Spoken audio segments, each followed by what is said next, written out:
Renungan Tetes Embun.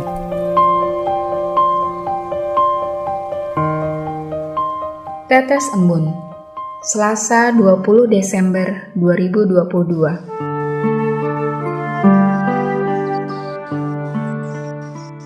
Percaya. Pembacaan dari Lukas 1 ayat 28. Kata Maria, "Sesungguhnya aku ini adalah hamba Tuhan. Jadilah padaku menurut perkataanmu itu." Lalu malaikat itu meninggalkan dia. Sobat Katolikana, 108 tahun yang lalu, tepatnya di tanggal 25 Desember 1914, di Front-Ypres, Belgia, suatu keajaiban terjadi di tengah Perang Dunia Pertama. Gencatan senjata terjadi tepat tengah malam pada perayaan Natal. Mayoritas pasukan yang terlibat dalam Perang Dunia Pertama tiba-tiba berhenti menembakkan senjata mereka.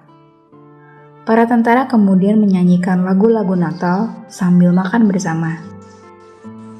Pada titik di sepanjang front timur dan barat, prajurit Rusia, Perancis, dan Inggris bahkan mendengar pasukan Jerman dalam nyanyian sukacita mereka. Pada saat fajar menyingsing, banyak tentara Jerman muncul dari parit mereka dan mendekati sekutu pada tanah yang netral. Pasukan Jerman berteriak, "Selamat Natal!"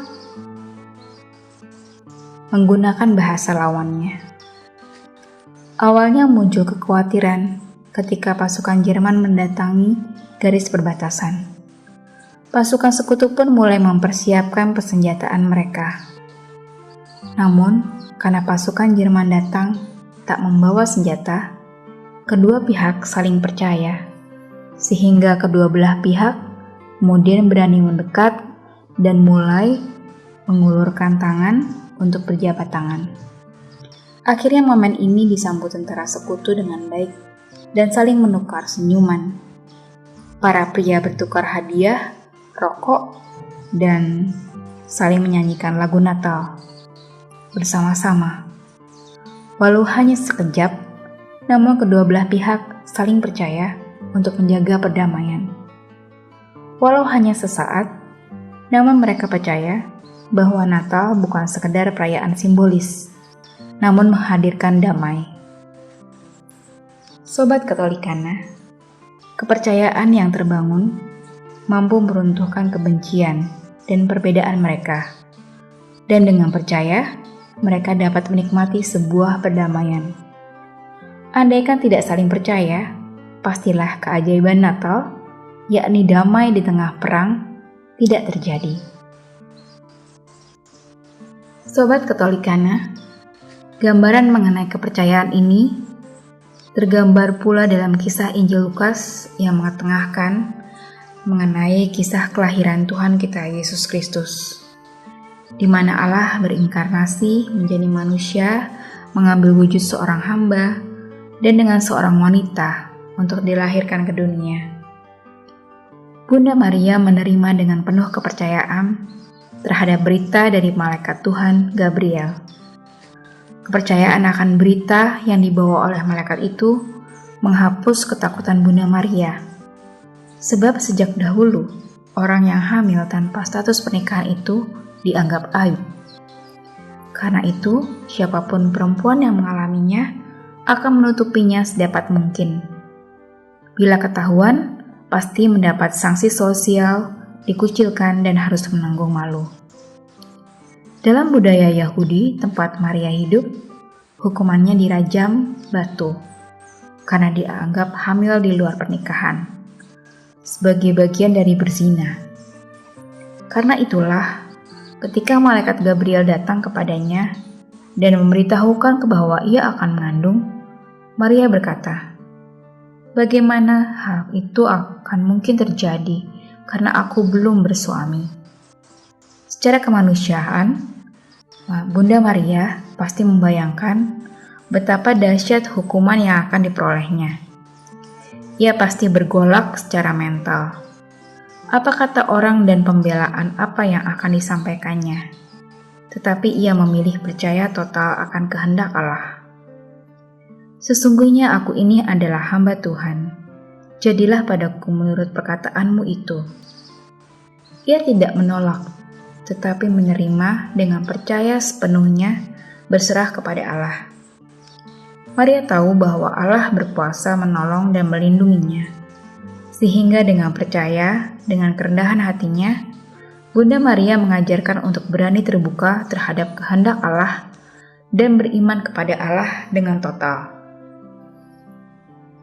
Sobat Katolikana, kadangkala kemanusiaan kita berontak terhadap kehendak Allah. Terkadang menyalahkan Allah di setiap peristiwa sedih kita. Kok Tuhan jahat sih? Mencaci Allah ketika kehendak kita tidak sesuai dengan kehendak Allah.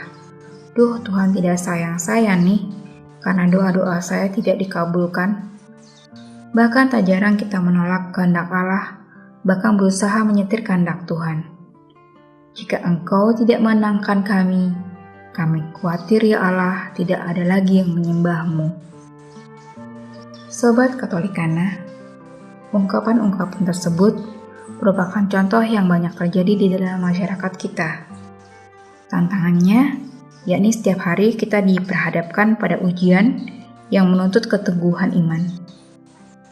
Kehormatan dan kehidupan dipertaruhkan. Tak sedikit orang yang ketika mengalaminya, imannya gugur dan meragukan Tuhan.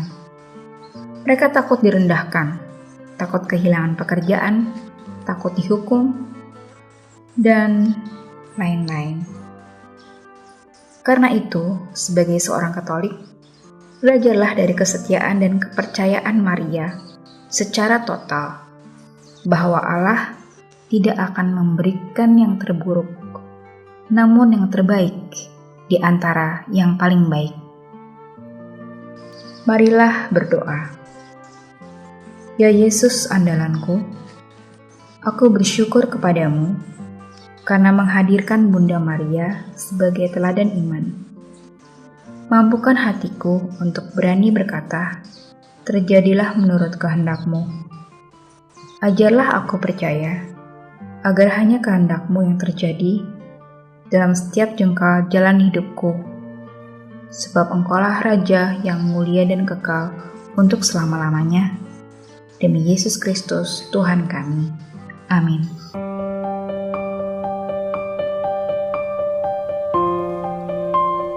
Demikian Anda telah mendengarkan Tetes Embun yang dipersembahkan oleh Radio Katolikana. Renungan Tetes Embun bisa Anda simak di Radio Katolikana, media sosial Radio Katolikana, dan YouTube Katolikana. Terima kasih dan sampai jumpa.